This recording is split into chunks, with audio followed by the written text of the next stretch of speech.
It's 1996 and I've been invited to do a show at the Art Gallery of New South Wales in the foyer, and it's the Biennale. This is a pretty amazing little opportunity. The gallery gets out a huge number of big glass cases and puts them into the foyer, and I fill them with all kinds of editions and multiples. That's the key element of the show, which is called multiple pleasures. So in these glass cases, I put items that went back to the beginnings of my artwork practice in 1973. This included engraved glass bricks, which have this wonderful sort of ripple effect. By putting text there, you have stone cold sober at last, and art is a pain in the glass, sort of shown there, rippling as you walk past. I had actually a couple of years before done these as huge banners across Art Gallery Road Bridge, just near to the gallery. But here they are as things. Again, they're editioned, they're multiples. So there's an early magazine I edited called Mock, Signs of Australia. The Soft Riots poetry book on caster wheels from 1973. Soft Riots as the Bibliophiles edition with a padlock through the edge. These were both shown at Waters Gallery back in the day, again in significant editions. Into Something Rich and Strange, that's an unusual one. Obviously it's a line from Shakespeare, and I don't usually use other people's words, but it was interesting to do it on that particular piece of scrap granite. There's stones on a sea stone engraved, and the RAR, that's error in the mirror. And you can see radio cock, there's engraved granite tubes, a whole bunch of different works in that case, including my poetry book Nearer by Far, a piece I did for Uber Gallery in New York, other works for New York, Expressive Mail and Poetry Mail, which is sort of recut, hand recut from big envelopes from American postal system. You can see Poetry there, which was made as a brass plaque. You can see Quiet as a little multiple. Only ever made as one. I didn't really produce. There was only a prototype. We can see Meat Mart, a screen print.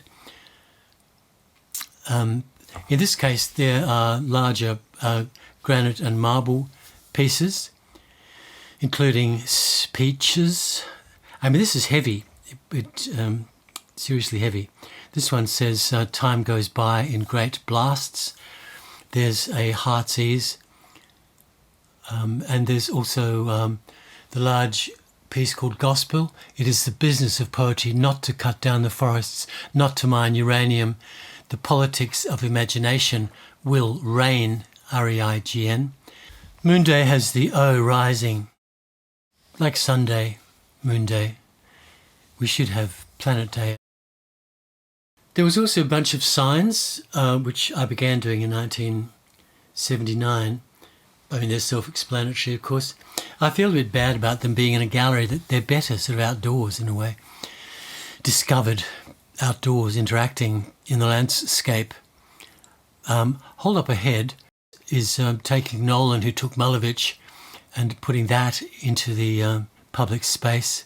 Postmodernism doesn't give a flying duck, which was, of course, a very 90s thing to think. Let Go. This is the use of a scrap where there's actually a hole in the piece, which has become that O. So it's like the Dharma, where you sort of let go and disappear into the everything nothingness. One of the biggest parts of doing this show for me was the catalogue. The show is called Multiple Pleasures, and I was offered the opportunity to do a small catalogue publication, and I said, let's do a postcard pack. It's kind of like the catalogue that explodes. There are 24 cards, and these were put into a plastic package with a folded, concertina written catalogue as well. So you could buy this piece in the shop and have 24 cards. And of course, the great thing was that somebody would give a card away or lose it or post it, and then you'd have to go and buy another pack.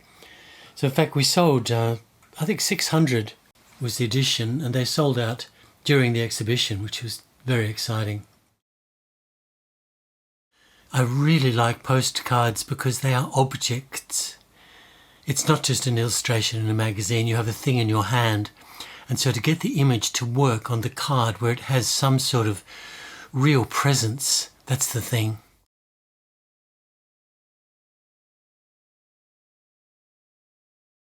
Alex Selinich wrote an essay for the catalogue called Here and There, and it ends like this.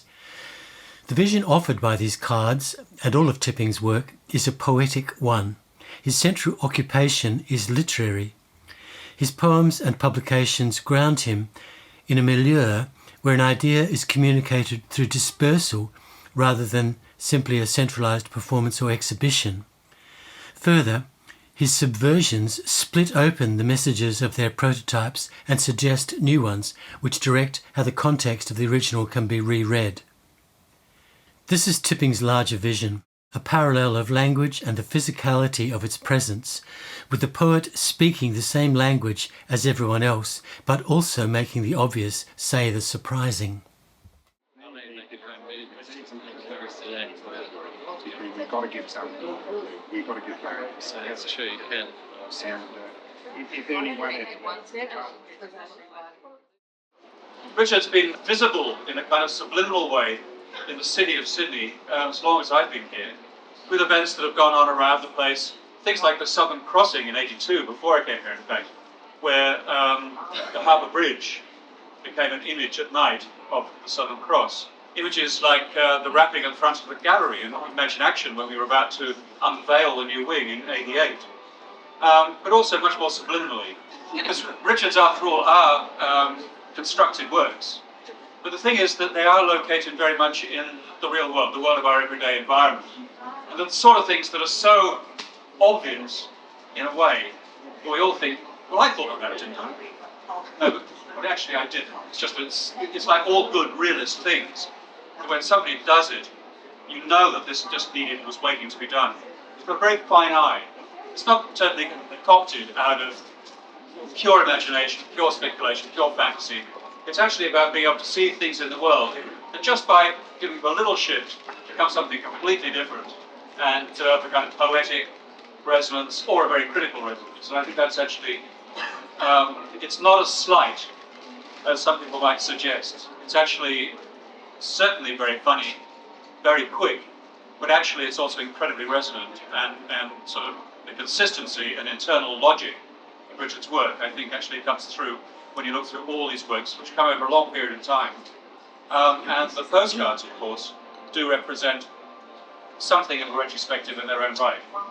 So I would think that they'd be well worth actually collecting and framing, because the Brian records will flog them, and then they'll become serious collectors, because people will just send them off around the world and never get them. So buyers set and keep them, probably frame them if I were you. Anyway, Richard doesn't only make concrete poems, things which in some ways actually evoke the kind of very strong sense of place that somebody like Ian Hamilton Finlay had. I mean, this stones on a mirror here, for me, takes me straight back to Ian Hamilton Finlay's garden and the little sculptures with their texts placed on stepping stones in the water outside the Temple of Apollo. If you're not familiar with this, go and find out, because you've got to know about it. Ian Hamilton Finlay and his garden to Apollo in the Scottish wars outside Edinburgh.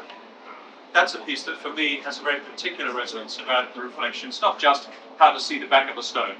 But Richard also is something of a poet, obviously, air poet. But he's also a musician, of course. You can see the twangy way here on his this. So I'm actually going to hand over to Richard, who may or may not speak, but certainly will make a noise.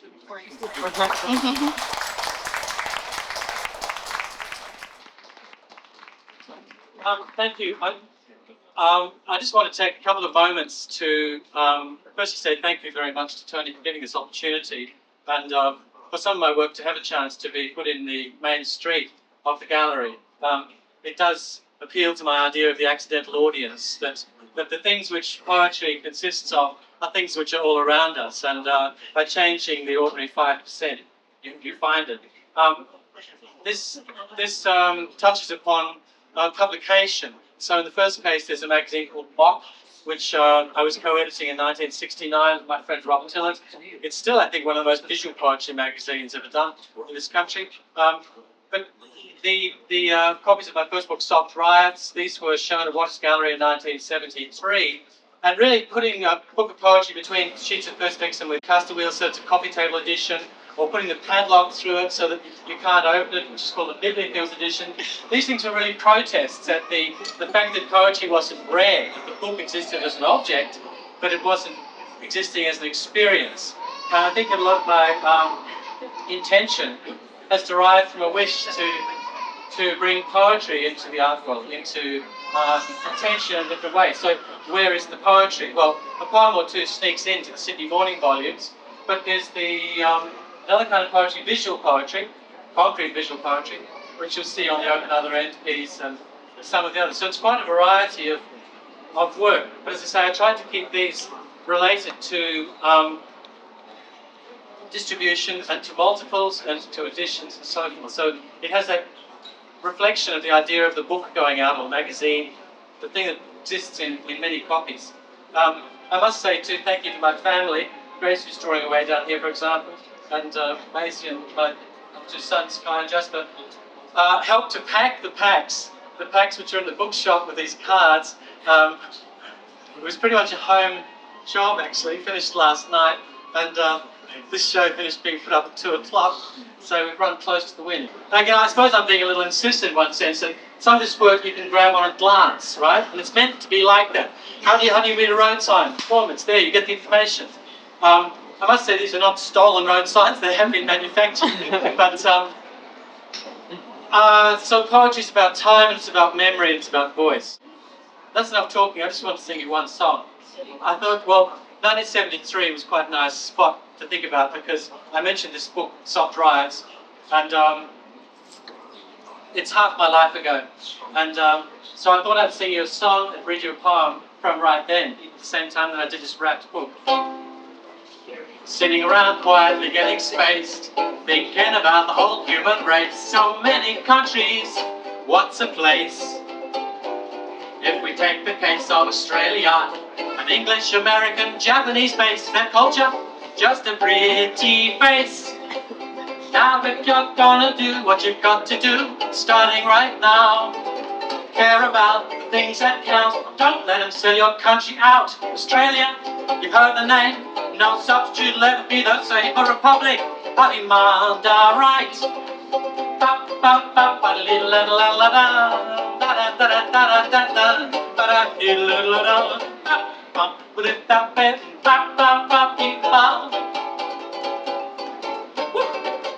There's one more verse. Not only been 200 years, the flags were raised, the bush was cleared, Aussies marching off to other wars.